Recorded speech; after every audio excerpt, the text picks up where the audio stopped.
So we're pleased to be joined by the National Economic Council Director, Ryan Deese, today, right behind me. I'll give a quick overview and then turn over the floor or the aisle over to him.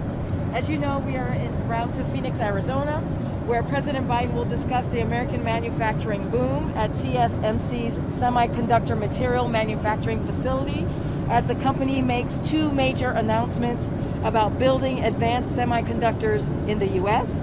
To mark the importance of these announcements, the president will be joined by a range of CEOs, including Apple's Tim Cook.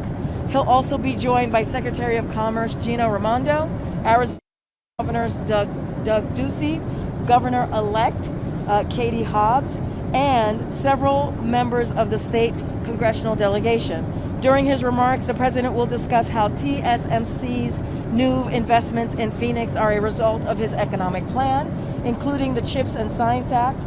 Today's announcement is just another example of how President Biden's economic plan is growing the economy from the bottom up and middle out, creating jobs, revitalizing manufacturing, strengthening our supply chains, and giving families more breathing room. And with that, I will turn it over to Brian Deese. Thank you so much. I would note the one and only Mayor Bottoms is here today too. She wanted to see what this was all about. It's pretty exciting.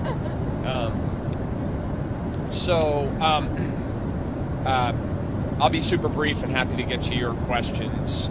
I think you're all tracking this, but I would just say, as we think about the day and what we're trying to accomplish, I think about it in four categories. The first is with respect to the TSMC facility that the president will be visiting. This is what I think is being referred to as a first tool-in ceremony, where it's a term of art for semiconductor facilities, but not breaking ground. They built the facility, but now they're starting to actually put together the operations inside this inside this production facility. The president's excited to see that progress up close and personal. Second is the announcement TSMC is making about its plan to expand to a second fab, and in particular a commitment to build those most leading edge chips at the 3 nanometer level here in the United States. For those of you who have been following this, a big part of the motivation behind what became the CHIPS and Science Act, which the president really started on in his first month in office working on, was to try to reposition the United States leadership in that leading edge of the semiconductor ecosystem, where the United States has fallen to having no production here in the United States. So that's the other big component of this.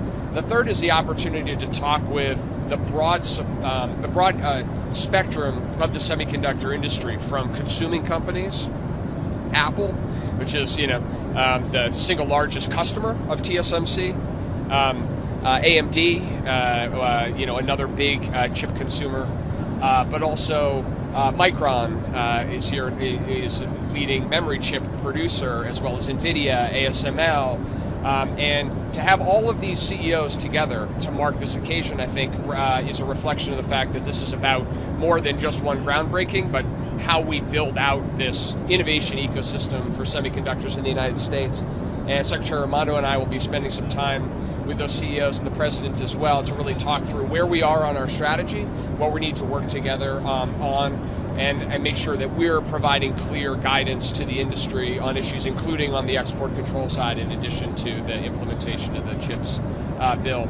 And the last piece is that, and I think the president will be speaking to this, is that coming to Phoenix is about more than just semiconductors, because what you're seeing on the ground in the greater Phoenix area, Secretary Raimondo was here back in August to announce that Corning and AT&T are entering a partnership to build fiber optics here in the Phoenix area to meet demand to build out broadband deployment in the country.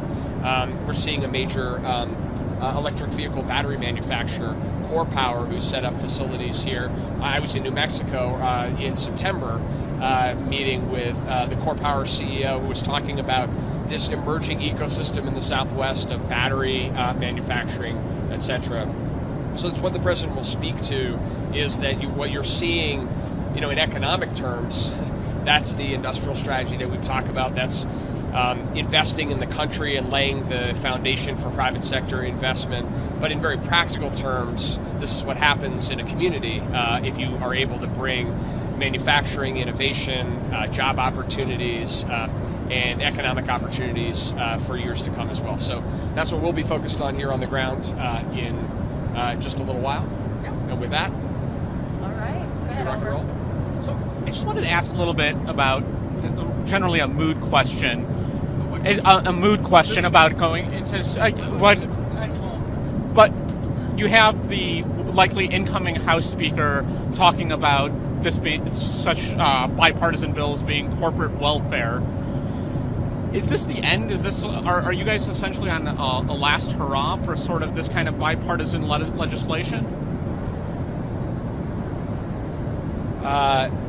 We certainly don't believe that has to be the case. I think one of the things the president said the day after the election in his post-election press conference was that he's prepared, he's eager to sit down and work with anybody who has good ideas. He's demonstrated his ability to do that, and he's going to continue to do that. It also will mean Republicans demonstrating that they want to work with him. So we're going to have to see. I guess I'd say two things. One is, if you go back to early in the administration, and you asked most people, would it be possible to actually get multiple historic bipartisan pieces of legislation through this very narrow Congress in strong bipartisan fashion? Could we get infrastructure done after decades of not getting it done? Could you do something on chips and semiconductors? There would have been a lot of skepticism, a lot of pessimism. So, we'll see. We understand the reason for skepticism. We're not in any way naive to how challenging the circumstance will be. But there's lots of places where I think there's a lot of bipartisan appetite to get things done, and so certainly that'll be our orientation will be to try to do so.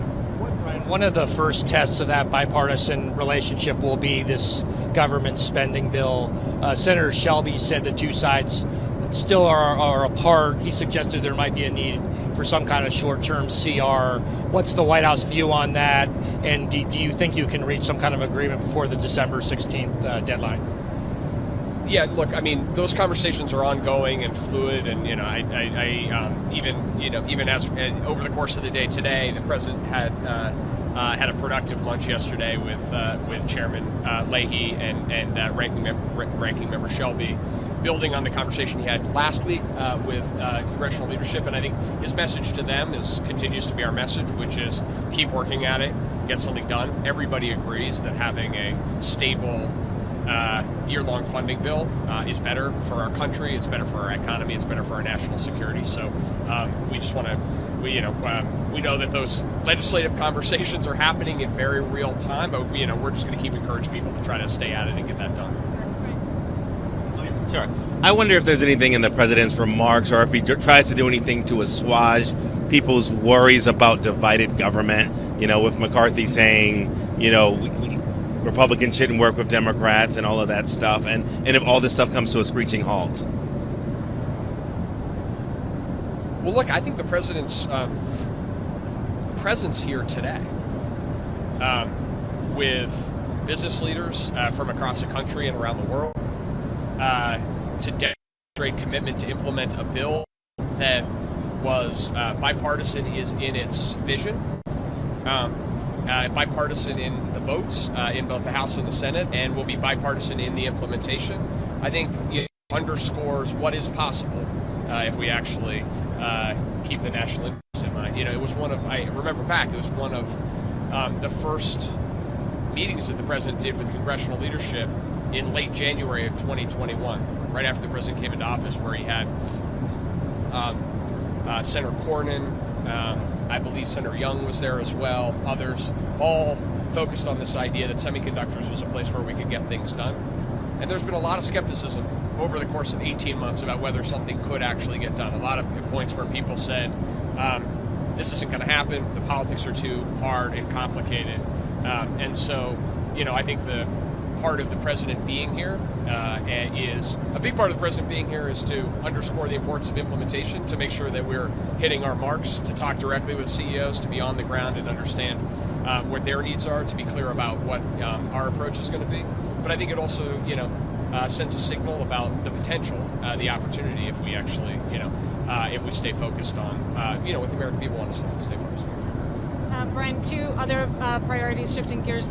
One of them, the outbound investment screening mechanism that you guys were, I think at some point trying to get out before the end of this year. Is that executive order still going to come before the end of the year, or is it slipping into the new year?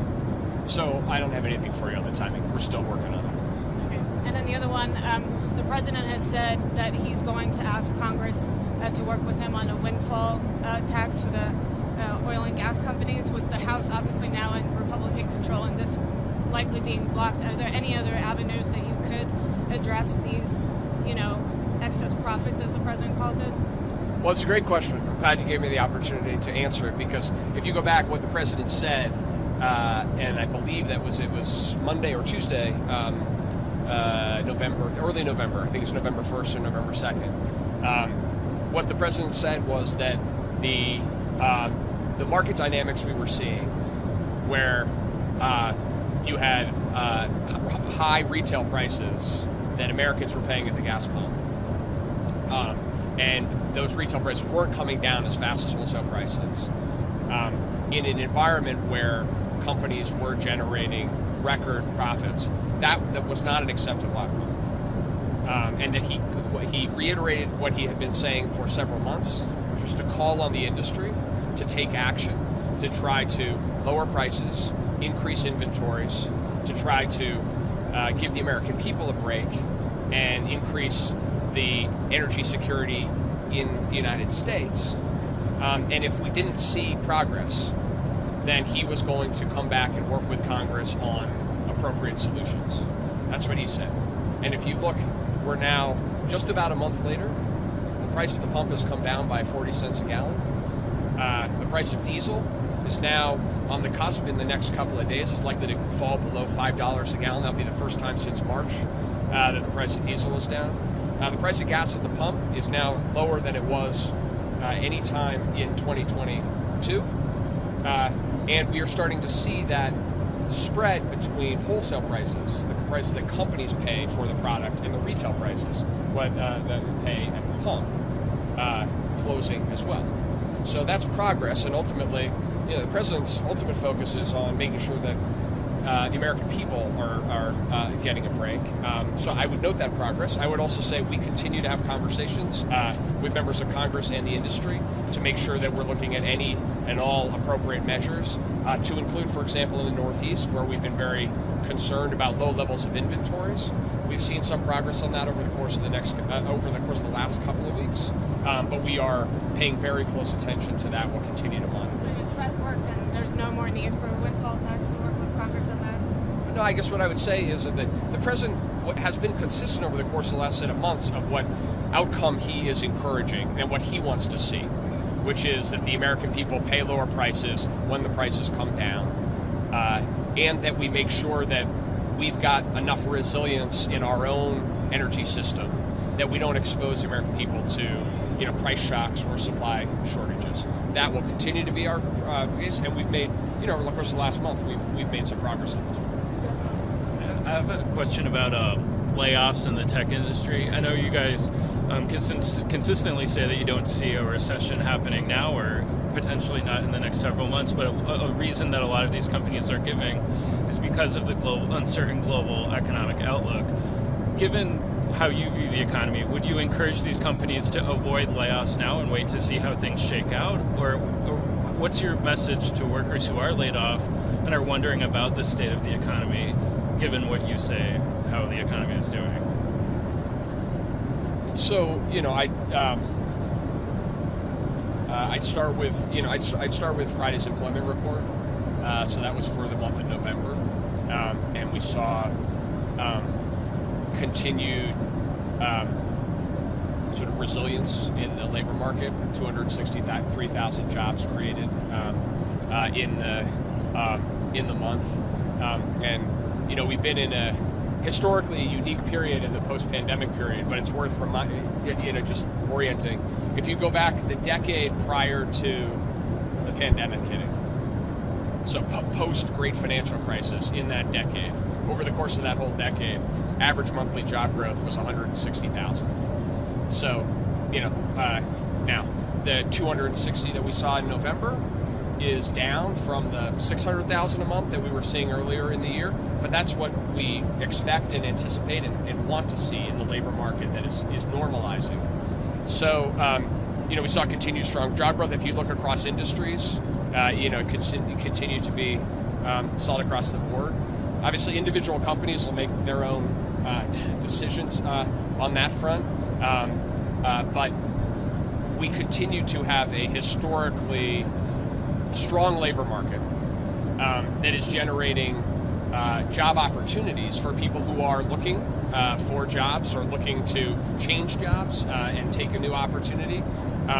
With wages rising and unemployment at 3.7%, it is a historically good opportunity for workers in the labor market right now. We're obviously very focused on monitoring where we are and where we think we're going, and there are lots of challenges that we're navigating through economically. But I think that the labor market and the resilience of the labor market overall at a macro level, and that's what we look at the economy overall, continues to show a striking degree of resilience. What does the president want to hear from Tim Cook and the other executives today, and what does he want to tell them? Well, I think that what he wants to tell them is that the United States, the federal government, is fully committed to doing its part to invest in the country and to lay the foundation for a thriving and growing semiconductor industry, and more broadly, a thriving and growing set of industries connected to the core areas where we see economic opportunity in the future, to include clean energy, and that they can operate now with a degree of certainty. That what so many operating company businesses tell me, and that what they need is certainty. And now, on the back end of the legislative efforts that we have pushed through, they have long-term certainty that there will be capital on the table, that there will be a partner for investing in workforce and the training necessary to build, to get the talent that they need. And that there are long-term tax incentives for them to build and grow in the United States. So that's what he's going to underscore to them. And also to make clear that he wants these companies to build and grow in America. We're seeing them make those announcements, but he wants to see them continue to do that. We're going to be a partner to that, but we're also going to have high expectations for that. One of you mentioned the sort of the idea of this CHIPS bill is anything far from corporate welfare. There are strong requirements associated with any company that is going to receive funding under this, and we're going to stick true to the legislative intent. I think what he hopes to hear from them is, number one, to understand their commitment and their plan, but also to hear, as he often does in these environments, to just hear very candidly from them. What are they concerned about? What do they see on the horizon? What are they planning for?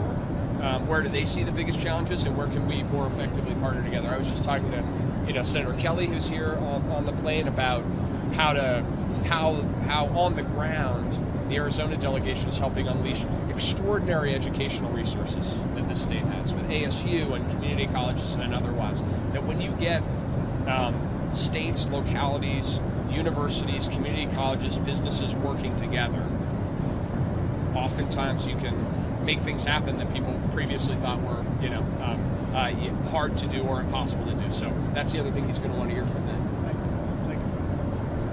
Ask about the backlog of oil tankers in Turkey. So I know this is only a few days into the price cap, but one, is there any concerns about the global oil supply with what we're seeing with this backup? And then just generally, with the caveat that we're only a few days in, what impact do you see the price cap having? Yeah. Well, let me start with the latter and then go to the former. I mean, we don't anticipate that the price cap is going to have any material impact on global price, and that was by design. That if you dial back, the price cap was a response to the EU insurance ban and an effort to try to implement in a way that would reduce revenue for Putin and the Russian regime without increasing global oil prices. Obviously, early days, but if you look at where the market is and also futures, it would indicate that the market is digesting the price cap in that way. With respect to the issues in Turkey and elsewhere, we're closely monitoring the situation, but I think it's too early to make any judgments there. Can I ask on another issue?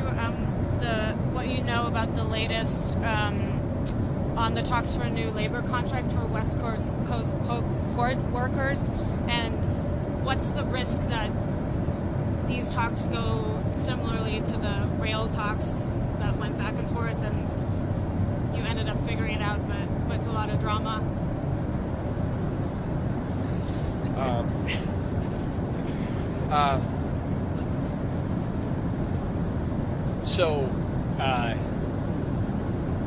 It's an issue that we have been following very closely. And for those of you who haven't been paying super close attention, the management and labor for the West Coast ports had a deadline of the end of June to reach an agreement. They both voluntarily came through that deadline and said they would continue to operate without a lockout or without a strike and continue to stay at the table and negotiate in good faith. They have continued to do that. Secretary Walsh has continued to stay very close to the parties, encourage them to continue making progress, and to try to, be helpful where we can. These are, collective bargaining negotiations happening at the table as they appropriately should. So, that continues to be where we are. I don't have a sort of a super real-time update on where things are, other than to say that those parties remain at the table, focused on trying to resolve their differences rather than escalate. What's the current outlook on getting an extension on the child tax credit? There's some Senate Democrats who would like to see that, in this omnibus, and are saying essentially there shouldn't be any of these corporate tax extenders if you're not going to have a CTC component to it.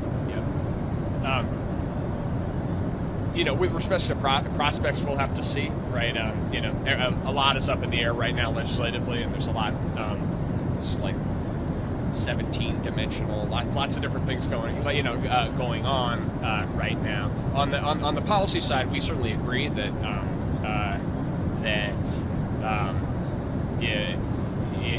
if Congress is going to do anything with respect to extending tax cuts for companies, they should take action to try to help working people and families. So that certainly is where we are, but we're going to have to see where these conversations unfold over the course of the next several days. All right. Thank you, Brian. You're good? Okay. All right. Thanks, Brian. Okay. See you guys. Okay. Enjoy the ride, the long ride.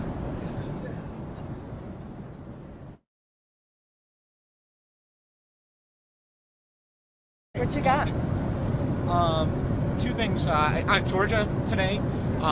Any action for the president to try to get out the vote in the last minute? And then secondly, do you have any update on the North American Leaders Summit next month? And if it is indeed happening next month, then the North American Leaders Summit is. So let me take that one first. We're working with the government of Mexico on that. Don't have anything to share or anything to preview at this time, but we're in conversations. Clearly, that relationship is very important to the president. And but once we have something to preview, we certainly will share that. Oh yes, Georgia. What was the question again? I'm so sorry.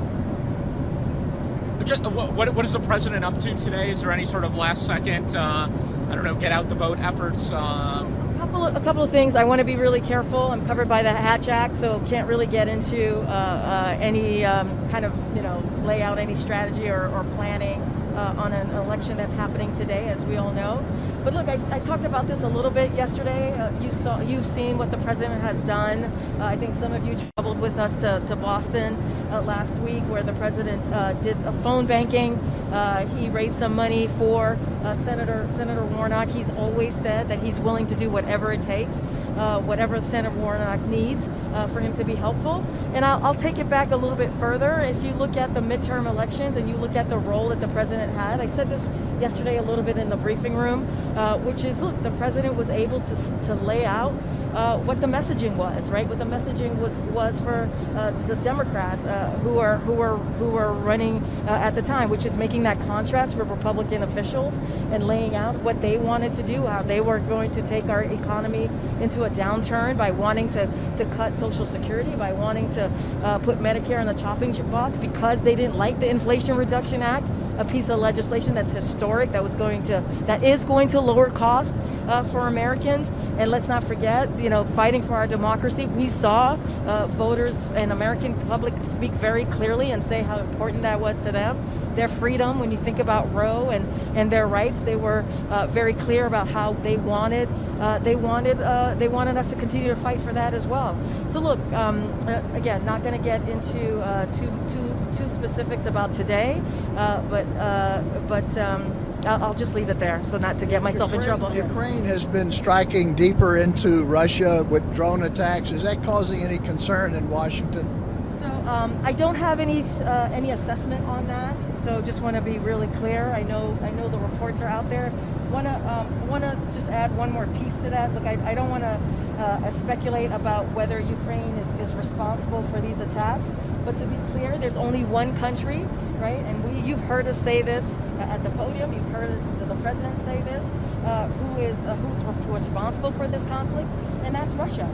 And they continue to launch barrage of attacks against Ukraine, including against electric grid. Just yesterday, you heard me talk about that at the podium as well, and that are designed to increase human suffering. But one thing that we have seen from the Ukrainian people is that they are brave people. We stand with them as they continue to fight for their freedom and as they continue to fight for their sovereignty. Can you talk about North Carolina, both the outages and what the federal government is doing, and where the investigation into whether this is domestic terrorism lies? So I have a few things to say about that. I know you guys asked me yesterday. So we condemn this apparent attack on critical infrastructure. Federal law enforcement continues to support the investigation, and we will continue to monitor the situation as that investigation plays out. The Department of Energy is working with utilities in the region to ensure they have everything they need to restore power as quickly and safely as possible. As I've said, President Biden has made critical infrastructure, security, and resilience to all hazards, both natural and man-made, a priority since day one of his administration. While we still have a long way to go, the Biden-Harris administration is already following through on its promise to deliver results through the initiatives like the Bipartisan Infrastructure Law and the Inflation Reduction Act, and to protect against and limit the impacts of incidents like this. We've worked closely with the private sector to strengthen resilience against the full spectrum of potential threats, including through utilizing new technologies and improving how government communities and shares that information with the private sector, which owns the majority of our nation's critical infrastructure, as you all know. I wonder who was responsible. Is any idea? I would refer you to the Department of Justice on that, and also to the Department of Energy on any specifics. What I can tell you is we condemn this apparent attack. Arizona certified its election results this week. Should we expect the president to talk about the election in Arizona and specifically urge the statewide Republicans to concede the race? And then secondly, I noticed that Senator Sinema was not on the list of attendees. Was she invited by the White House?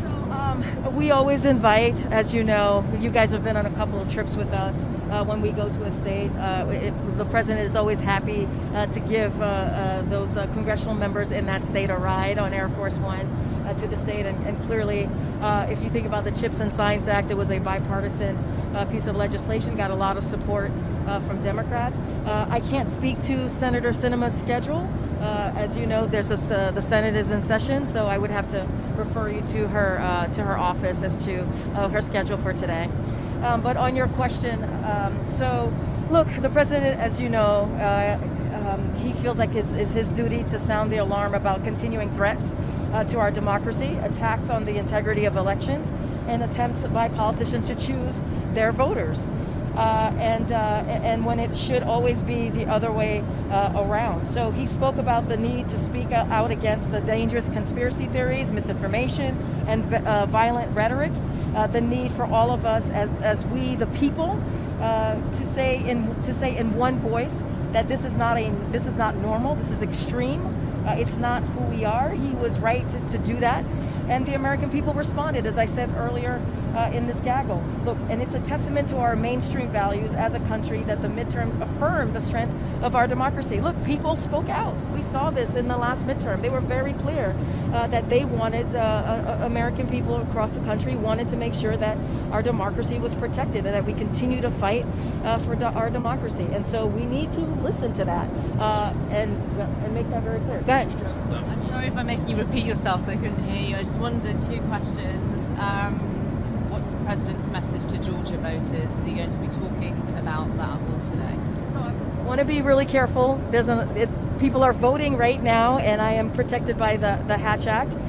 So not going to really say more about that specifically. What I can point to, as I've been doing, is pointing to the midterms and what the American people have been very clear about, protecting our democracy, making sure we continue to deliver for the American people. That's something that Democrat officials, especially in Congress, has been doing. When you think about the bipartisan infrastructure, you think about the Inflation Reduction Act, you think about when we walked in, the president walked into the administration, he met the moment with the American Rescue Plan, something that Republicans did not vote for, and it helped our economy get back on its feet. It helped to make sure that we got shots in arms, and that's why you're seeing the data points that we're seeing the last couple of months with GDP and inflation moderating, and seeing jobs, historic job growth, and so all of those things are important.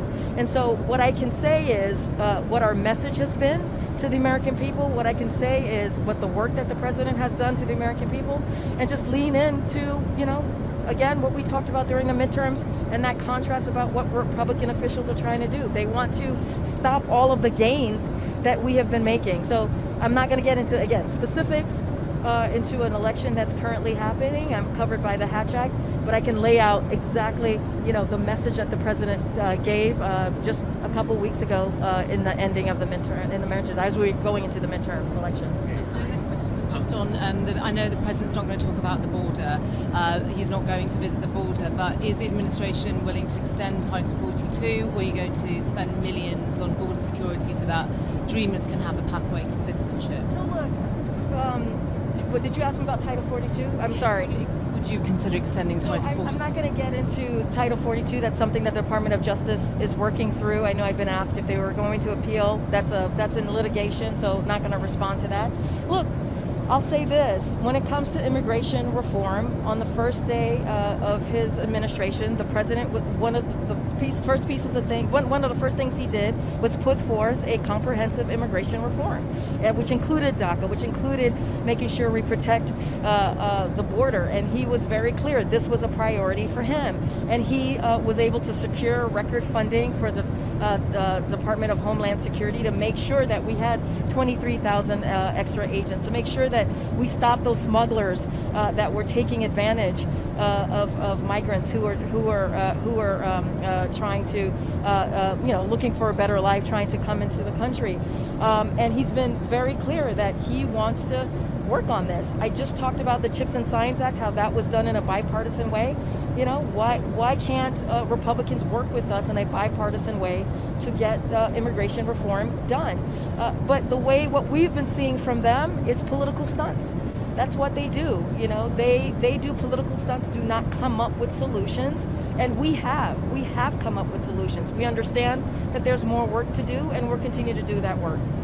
On Saudi, the president said that he wants to review the U.S. relationship with Saudi Arabia now that Congress is back. Can you give us an update on these talks and whether you're still interested in potentially halting arms sales or looking at the NOPEC legislation? I don't have specifics to lay out on where we are on the conversation about our Saudi relationship. Look, As you know, it's been an 80-year relationship that we have had with Saudi Arabia. This is, it's been done in a bipartisan way.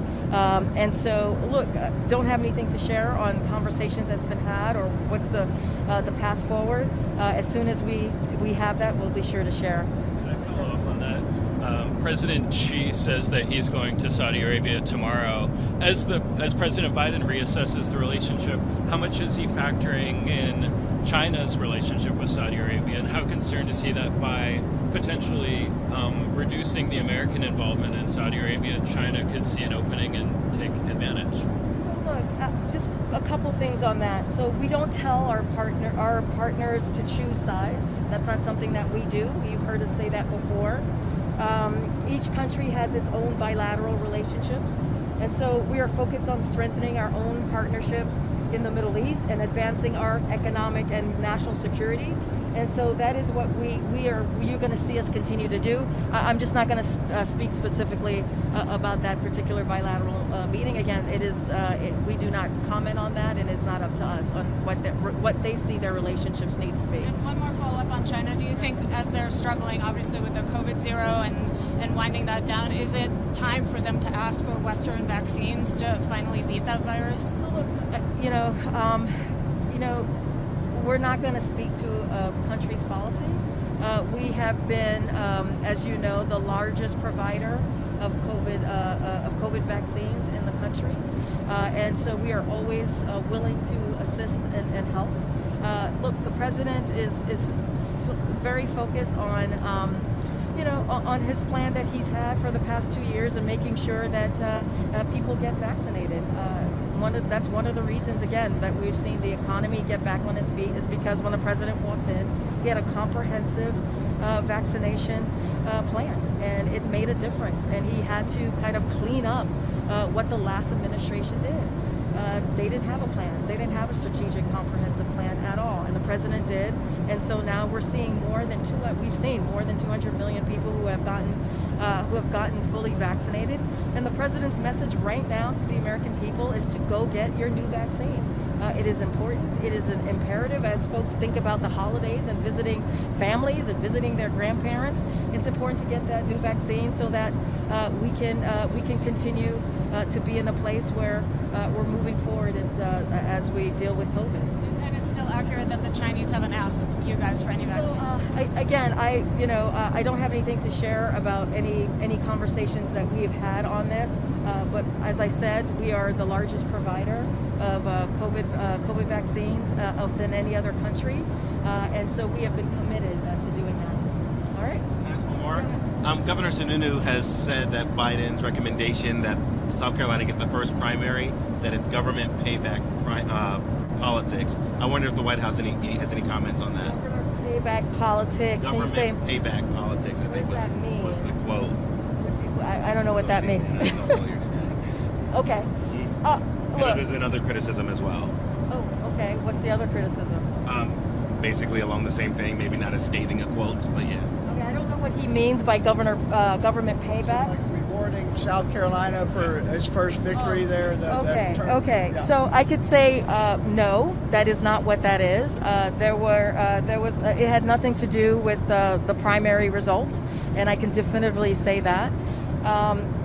Look, I think when it comes to, I know there's been, when it comes to it more broadly, as we're hearing from Republican governors and others, their complaints. It is surprising to us that any governor would want to deny their constituents an opportunity to have a greater voice in the process, and that's what should be looked at. This is an opportunity to have a greater place in the process, and I'll just leave it as there. Well, I'll add one more thing. The president has always been clear, and this is a political. I'm going to be very careful. It's a political process, right, as we talk about the 2024 calendar. But more broadly, the president has been very clear on making sure that, that we meet what the country looks like, right? Making sure that even in his administration, it looks like the country, the diversity of the country. And so that's what the president's commitment, and that's what you'll continue to see him do. All right. Expect him to stop by the second gentleman's event tomorrow on I was anti-Semitism. asked about that yesterday. I don't have anything to preview or to share. Certainly, I'll look into that. But that's a very good question. I just haven't looked into it at this time. One other thing, Yeah. Ron Klain was telling a Wall Street Journal forum that the president's going to make up his mind after the holidays about running for re-election and have a decision, I guess, to announce early in the year. Is that how you understand it? So Ron echoed what you heard the president say, including shortly after he had the most successful first midterm of any Democratic president in 40 years. That he intends to run. You've heard me say that the president intends to run and is going to be talking with his family about that, and will likely decide early next year. I don't have anything else to preview at this time, but what Ron said was certainly in line with what the president has said most recently about 2024. Okay. There's been some reports that Russia is running out of attack drones once again. Is that the U.S. assessment? Have anything to share on that specifically. I would just refer you to the Department of Defense. Don't have anything on that. The president was asked as he was leaving the White House if he was going to go to the border. He said he had there were more important things going on. Can you clarify those remarks? Was he being dismissive? Look, I mean, happy to. Oh, absolutely not. I mean, I just laid out a couple moments ago, when the president first walked into the administration, the first thing he did was put forth a comprehensive immigration reform legislation. So that showed his commitment to dealing with that issue. Look, the president was clear that his top priority is investing in the American economy and in American communities. And he's focused on out-competing China and bringing back American jobs from overseas. That's what you're going to see today. And so if anyone believes that the president shouldn't make that his top priority, they should say that out loud, right? I mean, you're going to see for yourselves when we land in Phoenix, Arizona. The president's going to lay out why this trip to Arizona is so important, why CHIPS and Science Act is so important, and what it's going to do for the American people and the people in Arizona, creating good paying jobs. Since the president has been in office, more than 700,000 manufacturing jobs have been created here alone. So just to step back, just to talk a little bit about what the president has done at the border. The president has taken action to secure our border and build a fair, orderly, and humane immigration system. He secured more funding than all of his predecessors to support the men and women of the Department of Homeland Security. He's put forth a comprehensive, as I just mentioned, immigration reform proposal. He's brought 20 world leaders, as some of you traveled with us to LA, together to jointly manage the migration challenge impacting the entire Western Hemisphere. That came out of that trip, the summit that he had in LA not too long ago. He focused on real solutions, not political stunts.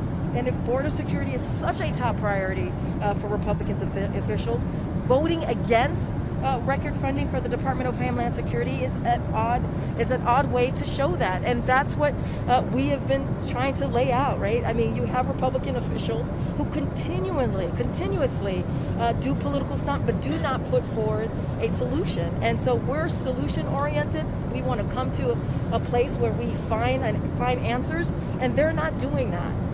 All right, thanks everybody. Can I ask you one more thing? Can I ask you one more thing? This was the last thing on the week ahead this week. What's the president up to the rest of the week? We didn't have any more events. We will have a layout of what the president's going to be doing the next couple of days, and we'll share that with all of you. Don't have anything to share at this time, but of course we'll share out what his events and what he's going to be doing the next 3 days. What's today? Tuesday. The next 3 days. All right. Is it possible, if the results are known tonight, that the president might be willing to come talk to us about his reactions? Don't have anything right now. As you know, he's paying attention and watching like all of you. And if anything changes about speaking with you all on the record, we'll certainly share that as well. We invite him to talk to us. I hear you, Amr. I hear you.